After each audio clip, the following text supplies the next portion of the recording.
பெரிய தமிழ் ஒரு காட்டு மிராண்டி பாஷை அப்படின்னு சொன்னாரு. ஆனா இன்னைக்கு ஒரு அமைச்சர் உங்களை பார்த்து காட்டு மிராண்டின்னு சொல்லும் பொழுது நீங்க அதை எதுக்குறீங்க, அதுக்கு எதிராக குரல் எழுப்புகிறீர்கள் அப்படின்னு சொன்னாங்க.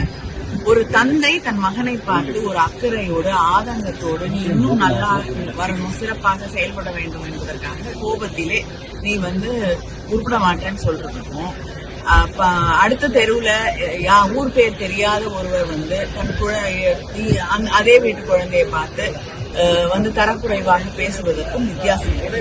பெரியார் எதற்காக சொன்னார் என்பதை அம்மையார் நிர்மலா சீதாராமன் அவர்கள் புரிந்து கொள்ள வேண்டும். தமிழிலே அறிவியல் விஷயங்கள், தமிழிலே உலகம் முழுவதும் பரவி கொண்டிருக்கக்கூடிய புதிய விஷயங்கள், அறிவியல் சார்ந்த விஷயங்கள் தமிழ் மாணவர்களுக்கு தமிழ் வழியாக தமிழ் மக்களுக்கு சேர வேண்டும் என்பதற்காக அந்த காலத்திலேயே பழம்பெருமையை பேசிக் கொண்டிருக்காதீர்கள், புதிய விஷயங்களை தமிழிலே கொண்டு வாருங்கள் என்பதற்காக சொல்லப்பட்ட கருத்தை அடிப்படையிலேயே புரிந்து கொள்ளாமல் அவர்கள் புரிந்து கொள்ளக்கூடிய மொழியிலே சொல்ல வேண்டும் என்றால், பாரதியார் கூட மெல்ல தமிழ் சாகும் என்று ஒரு பேதை உரைத்தான் என்று அதே அக்கறையை அவர் வெளிப்படுத்துகிறார்.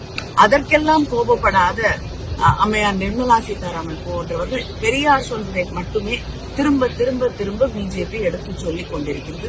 பெரியார் சொன்னது அக்கறையோடு, எங்களை அவமானப்படுத்துவதற்கோ அசிங்கப்படுத்துவதற்கோ இல்லை. பெரியார் எங்கள் தந்தை பெரியார்.